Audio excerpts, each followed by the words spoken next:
cold in the mug out here.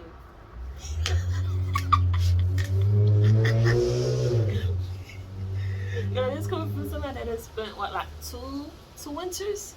2 winters in Missouri winter. You know what I'm talking about? 70 degrees. It's cold. Yes, bitch, it's cold. I was out there fucking dying. I was a popsicle in Missouri.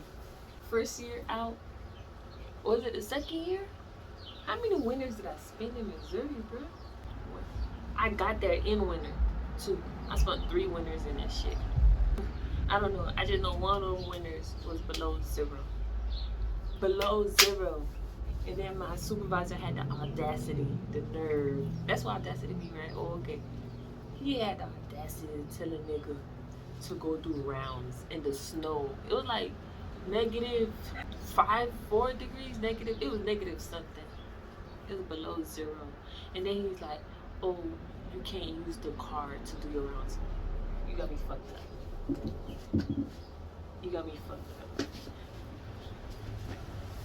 You got me fucked up. I use that car. It's funny because the dude that was with me, he's the one I went to go tell him. He was like, he went and asked him. I'm like, why'd you asking him? That man is dead in his house in the heat, and we is in this bitch sharing a heater, and we gotta do rounds in the snow. And you gonna talk about you gonna ask him? I'm out, okay? And then when I came back, oh, he said you can't. Well, I'm not doing rounds. What the fuck? We can't use the car because it's not safe to use the car to do rounds. It's not safe for us to walk around this bitch neither. That's the same supervisor. My tire blew. And I had this crackhead. He helped me. I ain't never met a functioning crackhead till I moved to Missouri. Dead ass. I heard people say functioning crack. I know functioning cokeheads. I'm from Miami, but crackheads, they's different. I met a functioning crackhead. Oh, well, my tire blew. I thought it needed air, but it really blew. And then I couldn't get to work. He was pissed off about that. Not my business. Like, I stay way at the bottom. I work way up here. Like, what do you want me, like, but you're not computing. And so the next day I went and got a tire, put the tire on. No, it was the spare tire. Put the spare tire on. And then I was like, I'm not finna go, fuck it. And then I went home. And then the next day I tried to go to work, spare tire blew. It had the audacity to tell you. I think that's probably why they told them people I have something about the truth, like basically I don't tell the truth. What is there to lie about? If I don't want to come to work, what y'all gonna do, beat me up? Like, what the hell? My tire blew, he gonna tell me, oh, I need to put my priorities right, straight. I ain't gonna lie, bro. I knew it was not too long until I left out. And this is a black man. I'm like, it's not too long until I leave from out this job. Like, ain't nobody gonna tell me, oh, I need to get my priorities right when my tire blew. The night before my tire blew. My tire blew again. That's God telling me I don't need to be there. I started off on this little rant because I'm asleep, knocked out, having a good old time in my dreams. And then boom, all of a sudden, this girl came up. I was with another girl, and we was both in the shelter.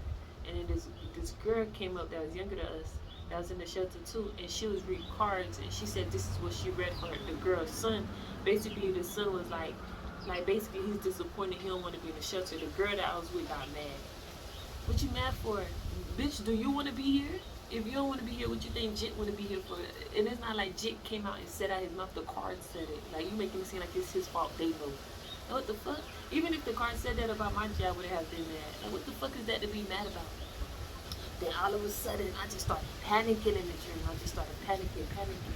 Because I think that's when it set in, like, bitch, I'm in the shelter. And then I'm looking around, they had, like, bed cots on the floor and stuff like that. It was, like, organized, like, it was a boy dorm.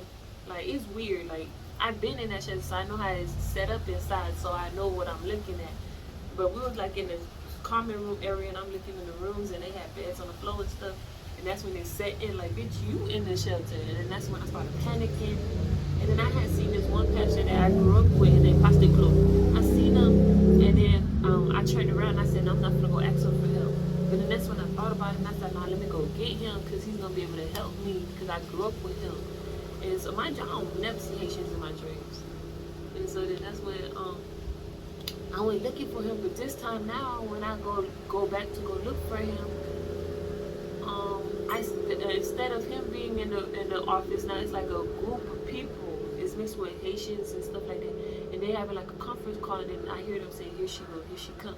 And I walk in the room like, "What Pastor Claude at?" And I'm like, "I don't know these people that can't help me," so I walked out, and I went to the back where the babies was at, like in a little daycare center, and then I was going through like a big old book, and then I found the answer in the book. So then I ran to the back of the shelter. Like this, now at this point, none of this is in the like in the real shelter. None of this. This is just like I don't know what the fuck I was at this point. And so I ran, and then like it was like stairs. Like I was way at the top, and the lady that needed to help me was at the bottom. But there was Haitians all around me and stuff like that. And so then the Haitian was like, "Oh, here she come," and I'm like, "Why everybody keep talking about here she fucking come?" Like what? And so I'm at the top of the stairs. I'm panicking. I'm like this, and then the lady like she started talking to me and stuff like that, and it calmed me down. But like I was at the top of the stairs, and like it finally hit me like, "Bitch, you at the top, like look down." So I'm like, "Oh shit!" So let me move around the railing. So I moved around the railing, and now I'm looking down at her, and she's still talking to me, and she basically said the same thing over again. I forgot what she said, but basically it was like, "What you scared about? Nothing can happen to you. Nothing can happen to you. You can't end up back here. Don't let nobody scare you. They cannot put you back where you don't belong." And I was like, "You right, bitch." And then I woke up. While I woke up, and I hear prayer. And I was like, "Oh, spiritual warfare." Spiritual warfare. I was like, how can you manifest something so vile, so evil against somebody that'll do nothing to you? So guess what? Took.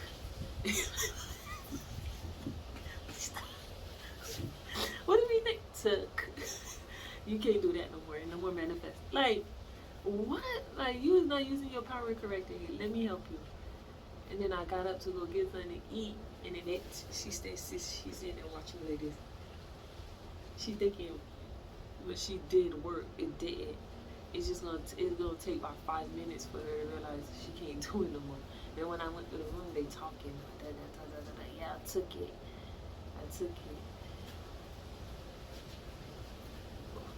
And then I got up to come exercise. She's up. Hello. Like, I don't be doing nothing to nobody. I legit be minding my business. I was asleep, dead sleep. Like, when I say dead, I mean black. I wasn't even like, you know what I'm saying? Like, and you doing spiritual attack. Using prayer on top of that. People are crazy. I don't know who you praying to. But you can't be praying to the same God I'm worshiping. Well, she is. That's the whole point. So I don't know why she thought it was gonna work for her. Like people really put in their mind that I'm a bad person. I don't know why. I don't do nothing.